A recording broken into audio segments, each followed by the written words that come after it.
शहर के एक कोने में एक छोटा सा घर था जहां दादी जी और उनका पोता बंटी रहते थे।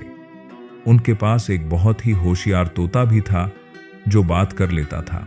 एक दिन आंगन में बंटी तोता को दाना खिला रहा था। बंटी मुस्कुराते हुए कहता है, तोता जी, आप तो सब कुछ याद रखते हो, क्या आप मुझे स्कूल की पोएम सुनाओगे? तोता अपनी गर्दन हिलाते हुए कहता है, बिल्कुल बंटी जी, ट्विंकल ट्विंकल। ये देखकर दादी जी अपनी हंसी रोक नहीं पाती और हंसकर कहती हैं, वाह, ये तो असल में तुम्हारा दोस्त बन गया है बंटी। बंटी खुशी से कहता है, जी दादी, ये सिर्फ दोस्त ही नहीं, सबसे होशियार है। रात के वक्त जब सब घर में थे तभी खिड़की के पास तोता थोड़ा घबरा कर बोलता है, दादी जी, बंटी, बाहर से कुछ अजीब आवाज आ रही है, बाहर से कुछ अजीब आवाज आ रही है। उस रात घर के बाहर कुछ चोर घुसने की कोशिश कर रहे थे, लेकिन उन्हें क्या पता था कि इस घर का तोता कितना होशियार है। दरवाजे के पास चोर धीरे से बात कर रहे थे। चल, कोई जग न जाए। लगता है अंदर सब सोए हैं। तभी अंदर तोता जोर से चिल्लाता है, दादी जी, बाहर चोर हैं। बंटी का चेहरा घबरा जाता है और कहता है, दादी जी, तोता जी सच कह रहा है, कोई बाहर है।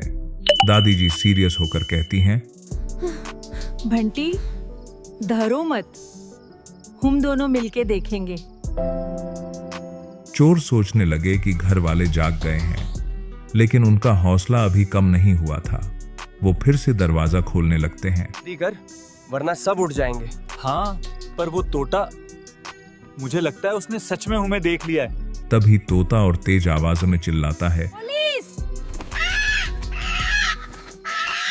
चोर पक दो, चोर पक दो। बंटी खिड़की से बाहर देखकर कहता है, दादी जी, चोर सच में भागने लग गए। दादी जी फख्र के अंदाजों में कहती हैं, देखा बंटी, यही है हमारा होशियार तोता। चोर भागते भागते दूर निकल गए। उन्होंने सोचा यहाँ पर रहना खतरनाक है। अंदर बंटी तोता को गले लगाता है और प्यार से कहता है, तोता जी, आपने तो हमें बचा लिया। तोता मासूमियत से कहता है, हाँ बंटी, मैं सिर्फ दाना नहीं, तुम्हारी हिफाजत भी करता हूँ।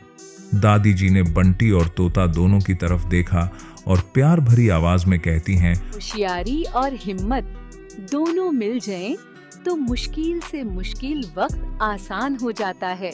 उस दिन के बाद तोता और भी घर का महबूब बन गया। सुबह के वक्त आंगन में बंटी तोता के साथ खेलते हुए कहता है, तोता जी, आप सच में दुनिया के सबसे क्लेवर दोस्त हो। तोता गर्व से कहता है, और तुम मेरे सबसे अच्छे दोस्त। और इस कहानी से हमें ये सबक मिलता है कि समझदारी और तेज सोच कभी कभी ताकत से भी ज्यादा काम आती है।